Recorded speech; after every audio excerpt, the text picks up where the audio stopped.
हरियाणा की हर अपडेट के लिए बेल आइकन दबाएं और सब्सक्राइब करें STV हरियाणा न्यूज। नमस्कार, स्वागत है आपका। मैं हूं नंदिनी मिश्रा, आपके साथ सीधा रुख करेंगे सुपरफास्ट 100 का। पश्चिम बंगाल और असम में आज यानी मंगलवार को दूसरे चरण के चुनाव प्रचार का आखिरी दिन। इन दो राज्यों में आज प्रचार के दौरान सभी पार्टियां अपनी पूरी ताकत झोंकने के लिए तैयार हैं। बंगाल में प्रचार के आखिरी दिन नंदीग्राम में मुख्यमंत्री ममता बनर्जी, गृह मंत्री अमित शाह, बीजेपी प्रदेश अध्यक्ष दिलीप घोष समेत तमाम बड़े नेता मैदान में उतरेंगे।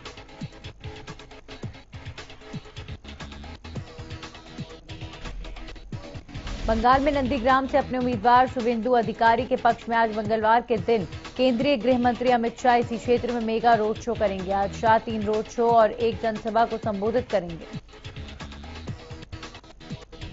मुख्यमंत्री मनोहर लाल की अध्यक्षता में हाई पावर परचेज कमेटी की बैठक जारी। इस बैठक में कृषि मंत्री जेपी दलाल भी शामिल हैं। हरियाणा निवास में हाई पावर परचेज कमेटी की अहम बैठक चल रही है। कृषि कानूनों के खिलाफ किसान आंदोलन का आज 125वां दिन, लेकिन इस गतिरोध का अब तक कोई हल निकलता नहीं दिख रहा। एक तरफ जहां किसान अपनी मांगों को लेकर बॉर्डर पर डटे हैं, तो वहीं सरकार भी पीछे हटने के लिए तैयार नहीं। कृषि कानूनों के खिलाफ धरना दे रहे किसानों ने एक बार फिर सरकार को चेतावनी देते हुए कहा कि अगर सरकार ने उनकी मांगों पर जल्द विचार नहीं किया तो अपने आंदोलन को और तेज कर देंगे। होली में कृषि कानूनों की होली जलाने के बाद किसान अब आगे की रणनीति बनाने में जुट चुके हैं। आंदोलन में आगे की रणनीति के लिए किसान आज सिंघू बॉर्डर पर मंथन करेंगे। संयुक्त किसान मोर्चा की ओर से बुलाई गई बैठक में किसान नेता अपने अपने सुझाव रखेंगे और आंदोलन की रणनीति पर चर्चा करेंगे। किसान नेता डॉक्टर दर्शन पाल ने कहा कि बैठक में किसान नेता मिलकर आगे की रणनीति तय करेंगे। कयास लगाए जा रहे हैं कि सिंघू बॉर्डर पर आज होने वाली बैठक के बाद किसान अपने आंदोलन को तीव्रता दे सकते हैं। आपको बता दें कि आंदोलन के 4 महीने बीत जाने के बावजूद भी कृषि कानूनों पर कोई ठोस सहमति नहीं बन पाई है। पंजाब में बीजेपी विधायक के साथ हुई मारपीट मामले को लेकर बीजेपी आज प्रदर्शन करेगी। बीजेपी के प्रदर्शन को लेकर किसान नेता गुरनाम सिंह चढ़ूनी ने एक वीडियो जारी किया है। वीडियो जारी करते हुए उन्होंने कहा कि ये सब आंदोलन को कमजोर करने के लिए किया जा रहा है। उन्होंने किसानों से अपील की है कि अगर 30 मार्च को बीजेपी प्रदर्शन करती है तो कोई भी किसान उसका विरोध ना करे। पंजाब में बीजेपी विधायक अरुण नारंग के साथ मारपीट मामले को लेकर हरियाणा बीजेपी के कार्यकर्ताओं ने विरोध प्रदर्शन किया। इस दौरान फतेहाबाद की सड़कों पर उतरे बीजेपी कार्यकर्ताओं ने पंजाब के सीएम कैप्टन अमरिंदर सिंह का पुतला फूंका और जमकर नारेबाजी की गई।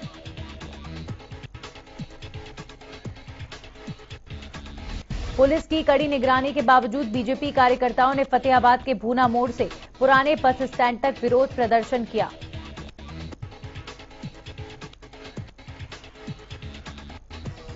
इस दौरान बीजेपी कार्यालय के बाहर सुरक्षा कड़ी कर दी गई। विरोध प्रदर्शन के दौरान रतिया के विधायक भी मौजूद रहे, लेकिन स्थानीय विधायक नदारद दिखाई दिए। झज्जर के अंबेडकर चौक पर बीजेपी कार्यकर्ता और नेताओं ने कांग्रेसी नेताओं का पुतला जलाया। बहादुरगढ़ के पूर्व विधायक रमेश कौशिक ने बताया कि कुछ किसानों को बरगलाकर उन पर हमला कराया गया, जिसकी हम निंदा करते हैं। वहीं बीजेपी जिला अध्यक्ष विक्रम कादियान ने कहा कि हमारे विधायक पर हुए हमले की भरसक निंदा करते हैं। कांग्रेस पार्टी का चरित्र इसी तरह का है। उन्होंने पंजाब के विधायक पर जो हमला किया है उसे बीजेपी बर्दाश्त नहीं करेगी। दक्षिणी हरियाणा में जल्द ही एक मिल्क प्लांट लगाया जाएगा। इसके अलावा रेवाड़ी शहर से सटे रामपुरा गांव में 150 मैट्रिक टन की ऑयल मिल का भी शिलान्यास किया जाएगा। इस बात की जानकारी सहकारिता मंत्री डॉक्टर बनवारी लाल ने दी है। वहीं उन्होंने बताया कि पैक्स को जल्दी कंप्यूटराइज किया जाएगा। सभी पक्षों के कंप्यूटराइज होने से लेन देन में घपला बंद हो जाएगा। बनवारी लाल ने बताया कि पहले चरण में प्रदेश के 100 पैक्स को लिया गया है। उसके बाद धीरे धीरे सभी पॉक्सों को कंप्यूटराइज कर दिया जाएगा। साथ ही उन्होंने जल्द ही पैक्स के गोदाम और दुकानों के निर्माण की बात कही है। राज्य सूचना आयोग के आदेशों के बावजूद जुर्माना राशि जमा नहीं कराने वाले डिफॉल्टर जन सूचना अधिकारियों की अब खैर नहीं। लोकायुक्त कोर्ट में शिकायत दर्ज होने पर हरियाणा सरकार ने चीफ सेक्रेटरी की अध्यक्षता में बकाया जुर्माना वसूली के लिए उच्च स्तरीय मॉनिटरिंग कमेटी गठित की है। राज्य सूचना आयोग ने सभी डिफॉल्टर जन सूचना अधिकारी की सूची सरकार को सौंपते हुए आयोग के कार्य को सुचारू करने के लिए रजिस्ट्रार समेत 5 कर्मचारियों की नियुक्ति की मांग की है। मामले की अगली सुनवाई लोकायुक्त जस्टिस एनके अग्रवाल 13 मई को करेंगे। पानीपत के आरटीआई एक्टिविस्ट पीपी कपूर ने 21 जुलाई 2020 को लोकायुक्त को शिकायत भेजकर आरोप लगाया था कि हरियाणा में आरटीआई एक्ट का भट्टा बैठ चुका है।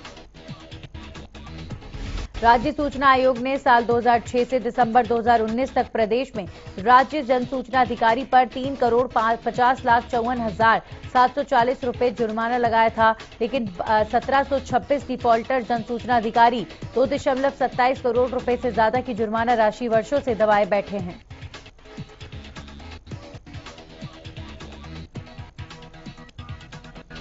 होली का त्योहार आपसी भाईचारे का प्रतीक माना जाता है, लेकिन इस होली पर जो तस्वीरें सामने आई हैं वो कुछ और ही बयां करती हैं।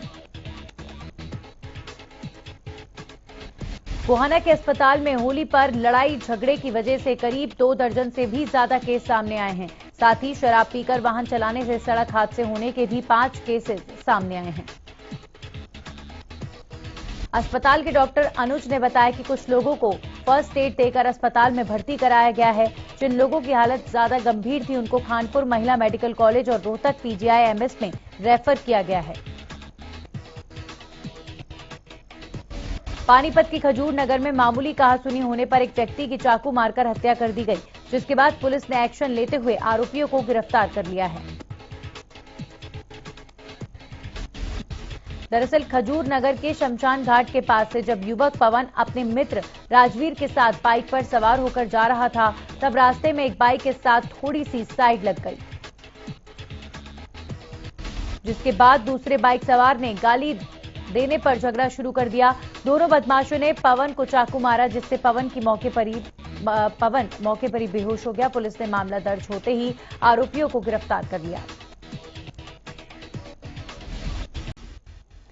देश में कोरोना की रफ्तार एक बार फिर बेकाबू होती दिख रही है। देश में पिछले 24 घंटों में कोरोना संक्रमण के 56,211 नए मामले सामने आए और 271 लोगों की मौत हो चुकी है। हालांकि कल 37,000 से ज्यादा लोग कोरोना को मात देकर ठीक भी हुए। भारतीय चिकित्सा अनुसंधान परिषद ने बताया कि भारत में कल तक कोरोना वायरस के लिए कुल 24,26,50,025 सैंपल टेस्ट किए जा चुके हैं, जिनमें से 7,85,864 सैंपल टेस्ट कल लिए गए। स्वास्थ्य मंत्रालय के मुताबिक महाराष्ट्र, कर्नाटक, पंजाब, मध्य प्रदेश, गुजरात, केरल, तमिलनाडु और छत्तीसगढ़ में रोजाना कोरोना के नए मामलों में बढ़ोतरी दर्ज की जा रही है।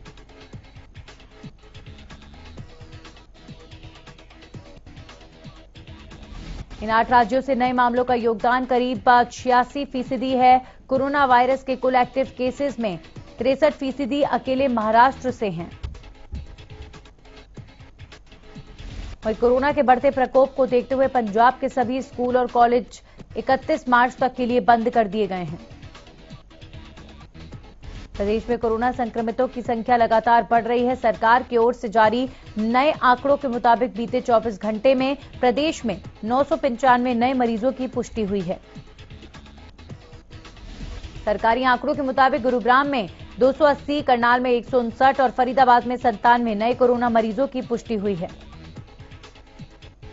बीते 24 घंटे में हरियाणा में कोरोना से 2 लोगों की मौत हो चुकी है। कोरोना से प्रदेश में अब तक 3,143 मरीजों को अपनी जान से हाथ धोना पड़ा।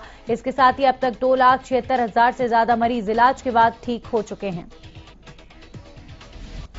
देश भर में कोरोना के बीच होली का त्योहार मनाया गया। इस मौके पर लोग एक दूसरे को रंग लगाकर होली की बधाई देते नजर आए। कोरोना के चलते जारी आदेश के बाद लोगों ने घरों में रहकर होली का त्योहार मनाया। पूरा देश होली का त्योहार मना रहा है। रंगों के इस त्योहार को देश के अलग अलग हिस्सों में अलग अलग तरह से मनाया जा रहा है। मथुरा, उज्जैन जैसे धार्मिक स्थलों पर होली की खासी रौनक देखने को मिली। लोग जमकर रंग गुलाल उड़ाते नजर आ रहे हैं। मथुरा में स्थित बांके बिहारी मंदिर में हर साल की तरह इस साल भी होली की धूम देखी। भारी मात्रा में लोगों की भीड़ से मंदिर का परिसर भर गया। लोगों को मस्ती में गाते हुए और गानों पर नाचते हुए देखा गया।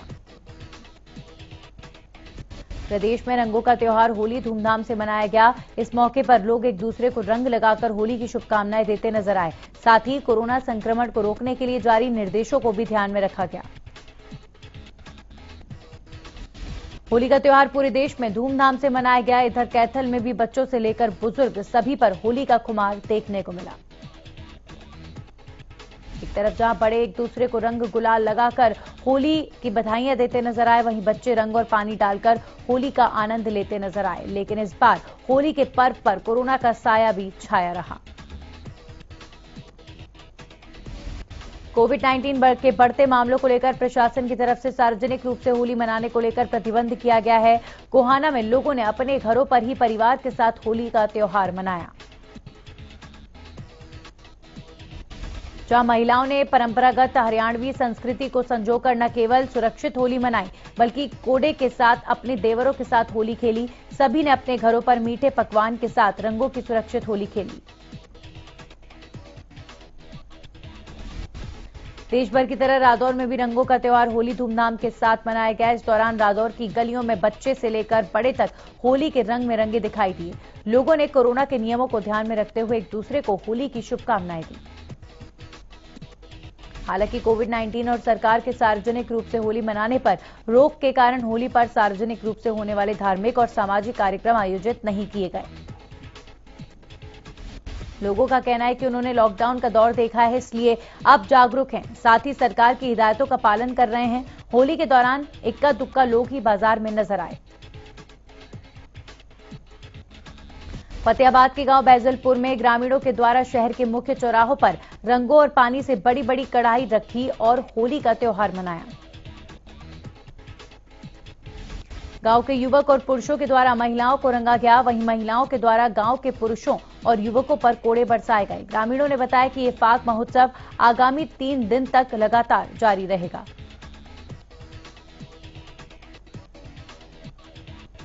ग्रामीणों का कहना है कि बीते 20 साल से वो इसी प्रकार गांव में होली मना रहे हैं और फाग महोत्सव के रूप में बड़ी होली गांव बैजलपुर में मनाई जाती है। होली महोत्सव के दौरान महिलाओं के द्वारा गांव के पुरुषों पर कोड़े बरसाए जाते हैं और वहीं पुरुषों के द्वारा बड़ी कढ़ाई से पानी लेकर महिलाओं पर डाला जाता है।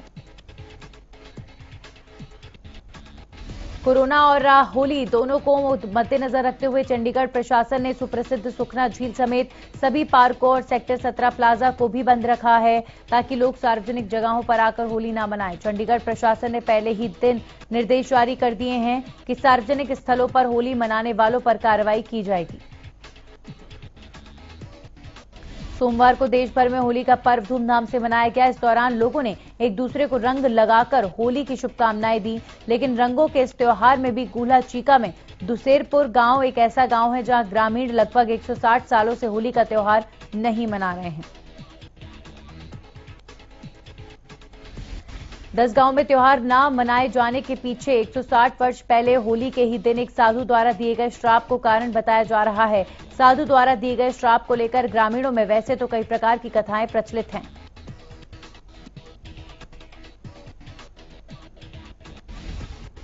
ग्रामीणों का कहना है कि करीब 160 वर्ष पहले गांव दसेरपुर में स्नेही राम नाम का एक साधु रहता था, जो छोटे कद का था। बताया जाता है कि साधु स्नेही राम को होली के दिन ग्रामीणों ने उनके कद को लेकर मजाक उड़ाया था, जिससे नाराज बाबा ने जलती हुई होली में समाधि लेकर अपने प्राण त्याग दिए थे।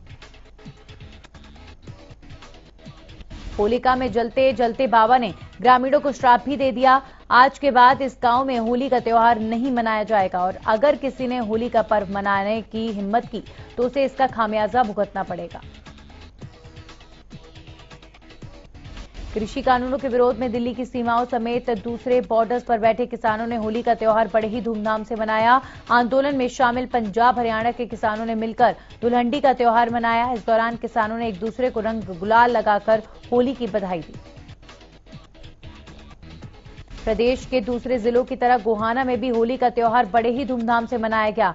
यहां बच्चों से लेकर बड़े एक दूसरे को रंग गुलाल लगाकर होली की बधाई देते नजर आए। किसानों ने इस बार होली का त्योहार को धरना स्थल पर ही मनाया। गांव गंगाना से भी किसान और महिलाएं हरियाणवी वेशभूषा में सज धज कर होली मनाने के लिए सिंघू बॉर्डर पहुंचे। किसानों का कहना है कि जब तक केंद्र सरकार कृषि कानूनों को वापस नहीं लेती तब तक वे अपने सभी त्योहार धरना स्थलों पर ही मनाएंगे। हमारे सभी लोग धरनों पर बैठे हुए हैं। किसानों ने एक बार फिर दोहराया कि सरकार कृषि कानूनों को जल्द से जल्द वापस ले। सोमवार को देश भर में होली का त्योहार बड़े ही धूमधाम से मनाया गया। वहीं कोरोना के बढ़ते मामलों की वजह से करनाल में लोगों ने अपने घरों में और आसपास ही होली मनाई। इस दौरान बहुत ही कम लोग थे जो अपने घरों से बाहर निकले। शहरी क्षेत्र में होली के दौरान लोग अपने ही घरों तक सीमित रहे। होली पर्व के दौरान लोगों ने एक दूसरे को रंग लगाकर और बधाई देकर होली पर्व को मनाया। तो शाम में भी होली का त्योहार बड़े ही धूमधाम से मनाया गया। दूसरे जिलों की तरह कोरोना का असर यहां भी देखने को मिला। गांव से लेकर शहर तक लोगों ने एहतियात के साथ होली का त्योहार मनाया। गांव के चौक चौराहों से लेकर गलियों तक लोग एक दूसरे पर रंग डालते नजर आए। इस दौरान परंपरा के मुताबिक भाभीयों ने देवरों पर कोड़े बरसाए। कहावत है कि जितने ज्यादा कोड़े लगेंगे उतने ही बाजरे की फसल ज्यादा होगी। सीएम मनोहर लाल ने पार्ले जी और काका नमकीन के कंपनियों के रीजनल हेड से दिल्ली में मुलाकात की। इस दौरान हरियाणा के बाजरे का बिस्किट और नमकीन में इस्तेमाल करने पर सहमति बनी। राष्ट्रपति रामनाथ कोविंद ने दिल्ली राष्ट्रीय राजधानी क्षेत्र शासन संशोधन विधेयक 2021 को मंजूरी दे दी है। राष्ट्रपति की मंजूरी मिलने के बाद अब ये कानून बन गया है। कैथल में सूरजमल खेल स्टेडियम में राज्य स्तरीय सर्कल कबड्डी का आयोजन किया गया, जिसमें खिलाड़ियों की हौसला बढ़ाने के लिए नैलो के वरिष्ठ नेता अभय सिंह चौटाला पहुंचे।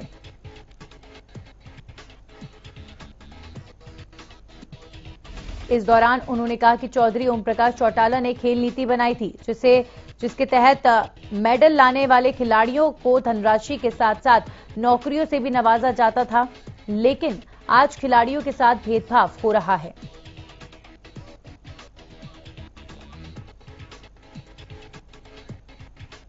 वहीं पंजाब में बीजेपी विधायक के साथ किसानों द्वारा मारपीट करने के मामले पर बोलते हुए उन्होंने कहा कि मैंने 6 महीने पहले जब आंदोलन शुरू हुआ था तब विधानसभा में कहा था कि जब बीजेपी वाले विपक्ष में थे तो कपड़े उतारकर किसानों के हित की बात कहा करते थे और लोगों की सहानुभूति बटोरने का काम किया करते थे।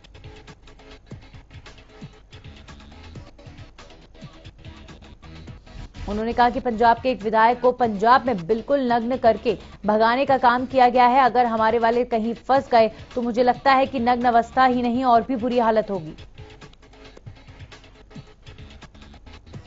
उन्होंने कृषि कानूनों के बहाने सरकार पर भी निशाना साधा। साथ ही 2 सीटों पर होने वाले उपचुनाव पर बोलते हुए कहा कि एक पर ओपी धनखड़ चुनाव लड़ लें और दूसरी सीट पर निशांत सिंह को चुनाव लड़ा दें, दोनों का वहम खत्म हो जाएगा।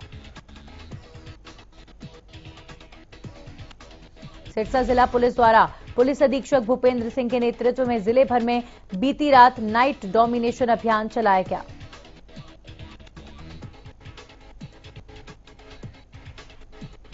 नाइट डोमिनेशन के तहत सिरसा के बस स्टैंड पर भी सिविल लाइन थाना द्वारा नाका लगाया गया, जिसमें आने जाने वाले वाहनों को चेक किया गया। फरीदाबाद में सरकारी कामों में भ्रष्टाचार का मामला सामने आया है। बिना विकास कराए और बिना बिल के लगभग 70 लाख रुपए की पेमेंट करने के मामले में फरीदाबाद के सदर थाने में बीडीपीओ पूजा शर्मा, उनके भाई और गांव मुजेड़ी की पूर्व सरपंच समेत ग्राम सचिव के खिलाफ मामला दर्ज किया गया है। जिला उपायुक्त यशपाल यादव की शिकायत पर यह मामला दर्ज कराया गया। एसीपी तिगांव पृथ्वी सिंह के मुताबिक गांव मुजेड़ी में बिना कोई विकास कार्य किए करीब 70 लाख रुपए पेमेंट कर दी गई। मामला सामने आने पर इसकी जांच के लिए कमेटी बनाई गई थी। कमेटी द्वारा जांच रिपोर्ट आने के बाद जिला उपायुक्त कार्यालय से मामला दर्ज कराने के लिए शिकायत भेजी गई थी। शिकायत के आधार पर करप्शन की धाराओं में बीडीपीओ पूजा शर्मा, उनके भाई ललित मोहन शर्मा, मुजेड़ी की पूर्व सरपंच रानी और निलंबित ग्राम सचिव विजयपाल के खिलाफ मुकदमा दर्ज किया गया है। सोनीपत में गेहूं की कटाई का काम शुरू कर दिया गया है, लेकिन इस बार हाथ से गेहूं की कटाई करवाना किसानों को महंगा पड़ने वाला है। दरअसल मजदूर प्रति एकड़ 3 क्विंटल 40 किलोग्राम गेहूं प्रति एकड़ की डिमांड कर रहे हैं, जबकि पिछले साल प्रति एकड़ की कटाई के लिए मजदूरों ने किसानों से 2.5 क्विंटल से लेकर 3 क्विंटल गेहूं लिए थे। गौरतलब है कि सोनीपत में इस बार 1,46,000 हेक्टेयर भूमि में गेहूं की बिजाई की गई है। अंबाला में तेज गति गाड़ी चलाने वालों पर ट्रैफिक पुलिस अब खुफिया कैमरों से नजर रखने जा रही है। पुलिस कैमरों के जरिए इन लोगों को नजर रखकर चालान काट रही है और उन्हें जागरूक भी किया जा रहा है। अमेरिका में म्यांमार में लोकतांत्रिक सरकार की बहाली होने तक इस दक्षिण पूर्वी एशियाई देश के साथ व्यापार समझौते को निलंबित कर दिया है। म्यांमार में हुए सैन्य तख्तापलट के बाद प्रदर्शनकारियों पर की गई हिंसक कार्रवाई के चलते ये निर्णय लिया गया है। प्रधानमंत्री केपी शर्मा ओली नीत सीपीएन यूएएमएल ने पार्टी विरोधी गतिविधियों में संलिप्त रहने के आरोपों को लेकर वरिष्ठ नेताओं माधव कुमार नेपाल और भीम रावल को निलंबित कर दिया है।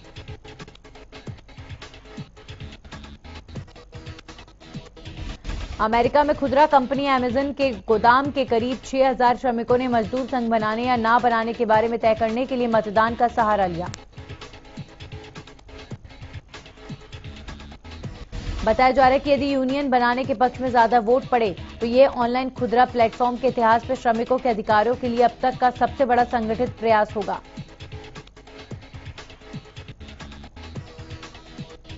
पाकिस्तान के प्रधानमंत्री इमरान खान ने वित्त मंत्री डॉक्टर अब्दुल हफीज शेख को पद से हटा दिया और उनके स्थान पर उद्योग एवं उत्पादन मंत्री हम्माद अजहर को नया वित्त मंत्री नियुक्त किया गया। सरकारी तेल कंपनियों की ओर से मंगलवार को पेट्रोल और डीजल की कीमतों में गिरावट दर्ज की गई। दिल्ली में पेट्रोल का दाम 90.56 रुपए जबकि डीजल का दाम 80.87 रुपए प्रति लीटर है।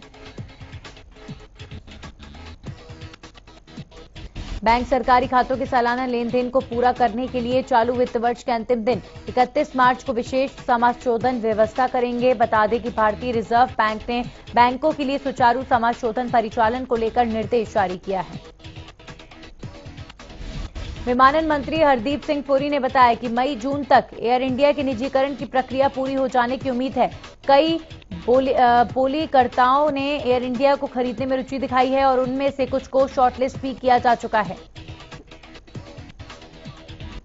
देश का कोयला आयात चालू वित्त वर्ष के पहले 11 महीने में 13.6% घटकर 19.61 करोड़ टन रह गया। टाटा स्टील और सेल के संयुक्त उपक्रम एमजंक्शन सर्विस की रिपोर्ट में ये जानकारी दी गई है।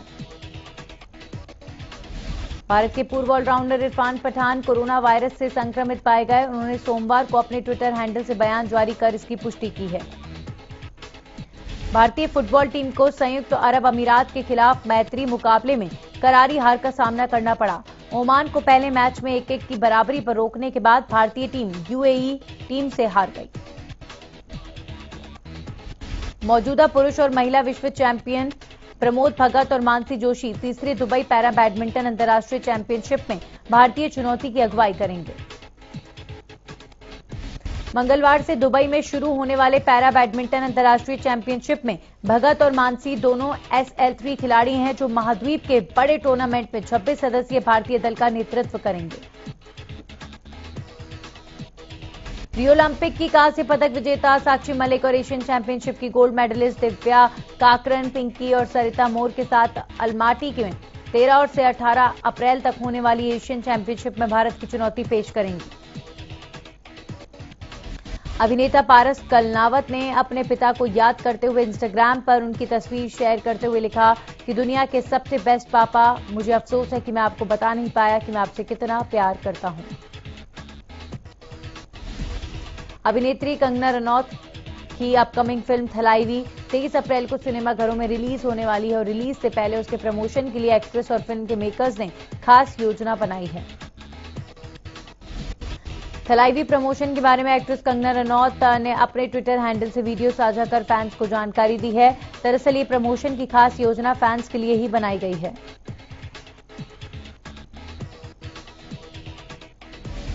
कलर्स चैनल के सीरियल मोलकी में नजर आने वाले टीवी एक्टर अमर उपाध्याय और उनकी को-स्टार प्रियल महाजन कोरोना संक्रमित हो गए हैं। कोविड-19 टेस्ट पॉजिटिव आने के बाद फिलहाल दोनों घर पर क्वारंटाइन हैं।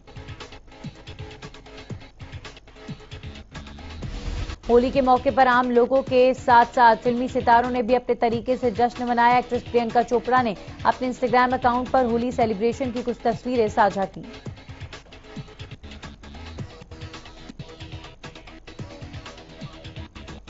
प्रियंका चोपड़ा इन फोटोज में अपने पति निक जोनस और सास ससुर के साथ नजर आ रही हैं। इन फोटो में गुलाल और फूल मौजूद हैं।